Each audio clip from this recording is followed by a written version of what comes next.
Hello everybody, it's Sarah, and today we're gonna see if I still know how to film videos, because I think the last video I filmed was, incidentally, my September wrap-up. And today we're gonna do my October wrap-up.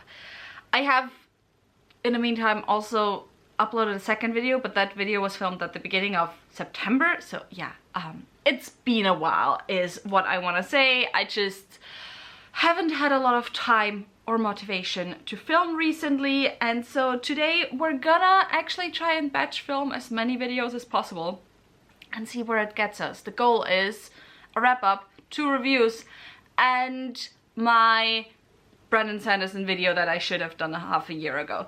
And you'll see in the thumbnails whether I succeeded or not, I guess. Well, not when you see this video, but when you see, like, over the next couple of weeks, we'll see if I succeeded or not. That's what I meant. Anyway, today we're gonna do the October wrap-up, and I have to say, October was not a great reading month for me. I basically, and I'm looking down here because I'm preparing the stats from Storygraph, I basically finished 2 books that I started in September, and then I read a bunch of really short books. And that was it. So I read a total of 6 books, which doesn't sound bad, right? However, I only read a total of 1,290 pages. So I might have read 6 books, but those books had an average of 200, no, not even 200 pages. Yeah, 200 pages, 220 pages, no, 215 pages, something along those lines. So yeah, I didn't read a lot in October. The moods, by the way, I don't usually add this stat, but even though I only read very short books that were around 200 pages, my average time it took me to finish each book was 9 days. That is embarrassing for me. But anyway, my moods were mysterious, dark, adventurous, and tense, so not a lot of moods this month. I read 40% fast-paced books, 60% medium-paced books. Why did it take me so long to finish the books then? Who the fuck knows? I was in a big fat reading slump in October, okay? So, then, page number. Yeah, 83% were under 300 pages, and then 17%, which I think was just one book, was between 300 and 500 pages. No surprise there. Then I only read fiction this month. The genres were LGBTQIA, fantasy, short stories, science fiction, and horror.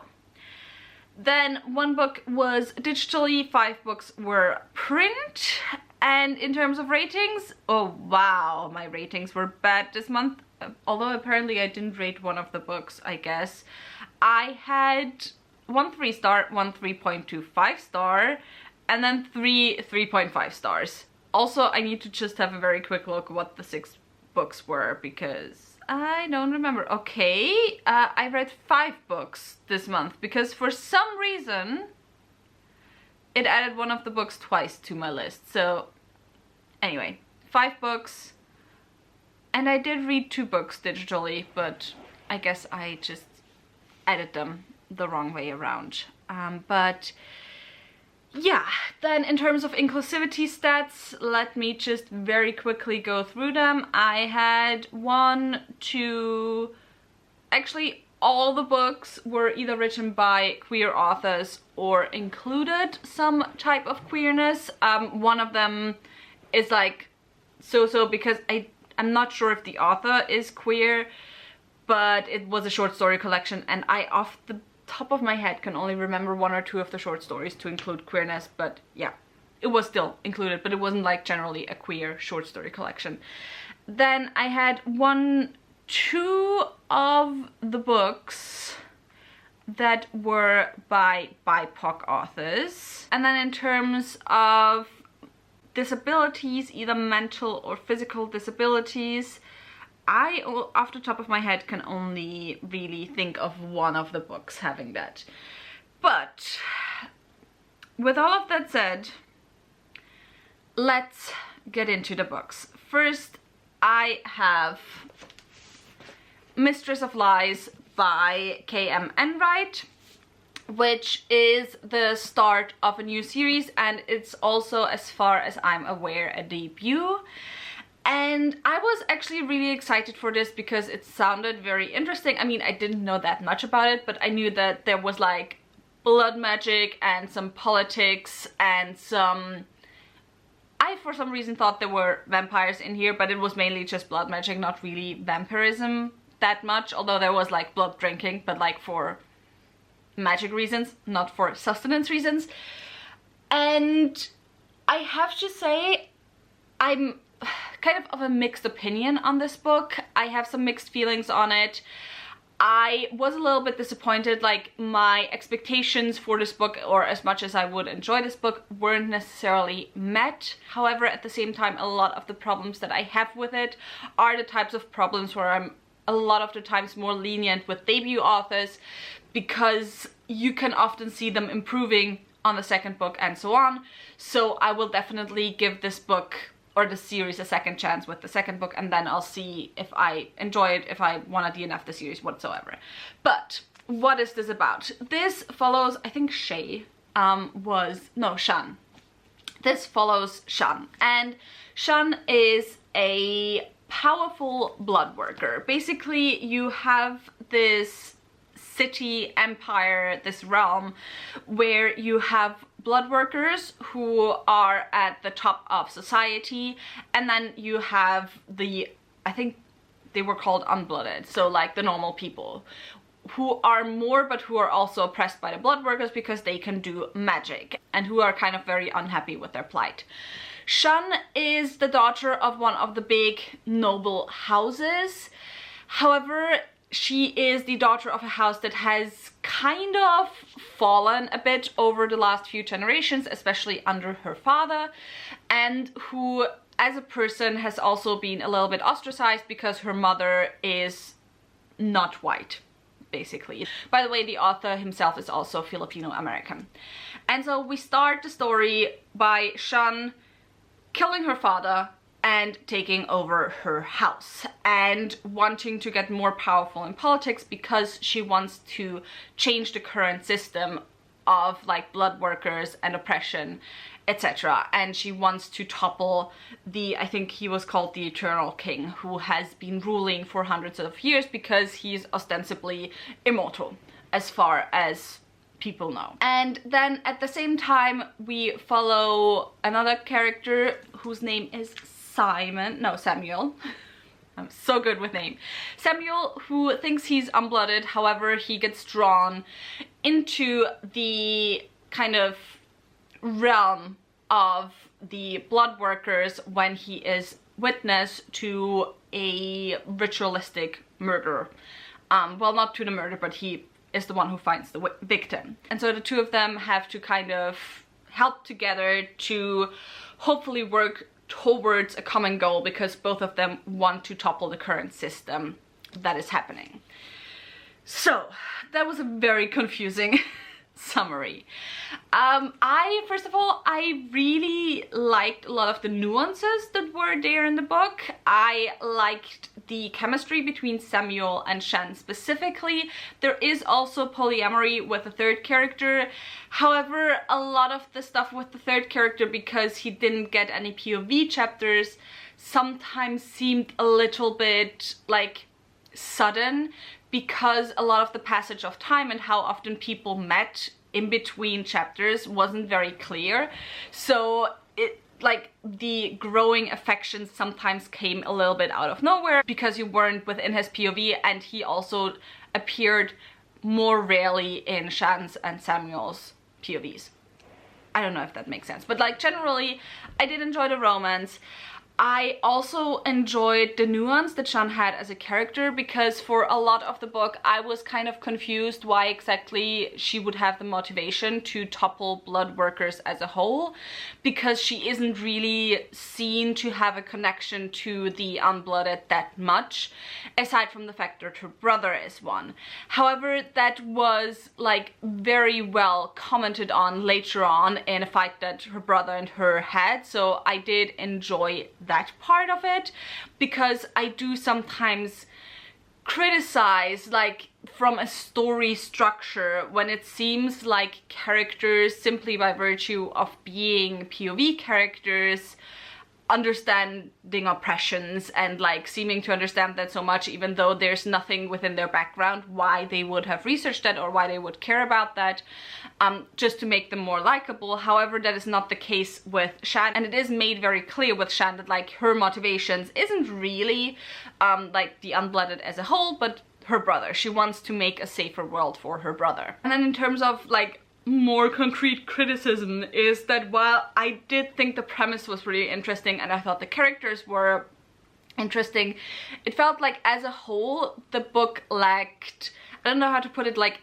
definition a little bit, especially in the world building and within the politics, and I would have wished there was more about that. And also it was very confusing, wasn't very clear, the passage of time, etc.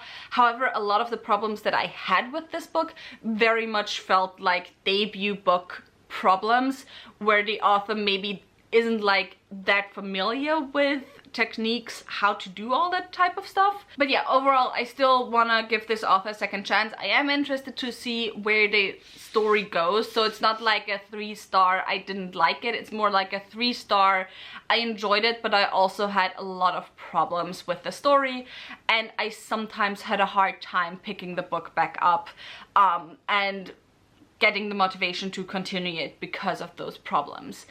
So yeah, I'm gonna see where the story goes. I'm gonna see where the second book picks up and continues on, if the author improves or not, and then we'll continue on, I guess, or see if I'll continue on with the series. Next is my 3.25 star book, which is The Fealty of Monsters by Volume 1 by Lads, illustrations by Haxan. Because it says illustrations, there are illustrations in this book, but I think it's like a total of 3 or 4 illustrations, so like not that many. However, this is a self-published book, I believe, or at least an indie publisher. This is also another like vampire style book. However, this one definitely does have vampires, and it follows this, like, the story is kind of inspired by the Russian Revolution. It is also set in 1917 in the Otonic Empire, so not in the Russian Empire. It is still high fantasy, but the inspirations are still very obviously there. And we follow Zaza, who is in his early 20s, and he is a vampire. And vampires aren't supposed to get involved with humans. However, he is the son, he is secretly a vampire, and he's also the son of the imperial magician, who is his father. And because of that, he is very like into it with human politics and with the royal family, etc. And this is also set at a time where there's like weird vampiric attacks that come at the very beginning of the story, and also you have the like proletariat, so you have a class revolution or like uprising of the classes, kind of like slowly growing and slowly coming along. I was really excited for this one also. I think it was one of my most anticipated releases as well of 2024, and I have to say I just wasn't that impressed. It's kind of hard to talk about this one, because on the one hand, especially towards the end, I did enjoy it more and more, but I had a really hard time getting into it. First of all, I hated the first sentence. I thought the first sentence, like, there was way too much information, and no information that was important, no like vibe setting, plot setting, anything along those lines, character important information. It was just random information given. And so sometimes when there's a first sentence that you don't like, you kind of, the book, just even though it's unfair, you're kind of disinclined to liking the book already. And I thought that that kind of continued. This book would have very much benefited from being longer, because it felt like there was way too much information given in way too short a time, and because this book is barely over 200 pages, that meant that we didn't have enough time to properly build up the characters. And I am someone, like, I say it a lot, I am a world building person.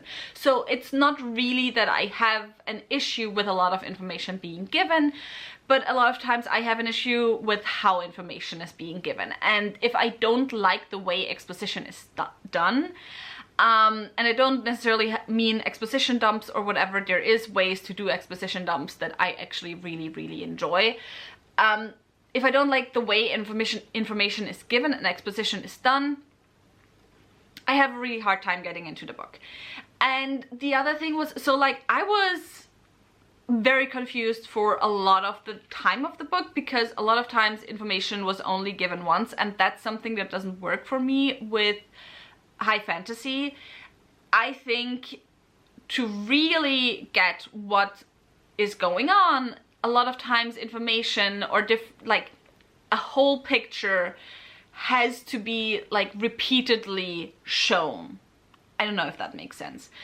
And the other thing that I also had was, and I don't know if that was because I started reading the beginning of the book very fast, because I felt that if I read it too slowly and too closely, I would never get into the book. But it felt like the motivations for a lot of the characters weren't very clear.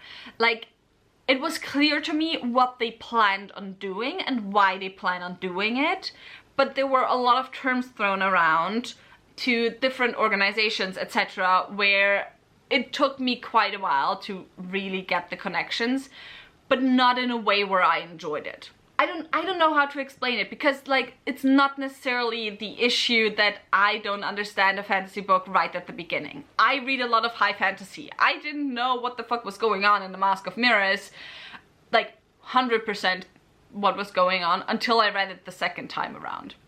So I really don't have an issue with that. But yeah, it was just, I don't know. But by the end, I was interested in the plot. I still don't care about the characters that much, I have to be honest. And it's also sometimes a bit confusing, like who a character is lying to right now exactly. Especially when you see some characters only from outside perspectives, and those characters then tell two different POV people something different, which could be done purposefully, but in terms of like the other issues that I had with the book already, it just didn't work that well for me.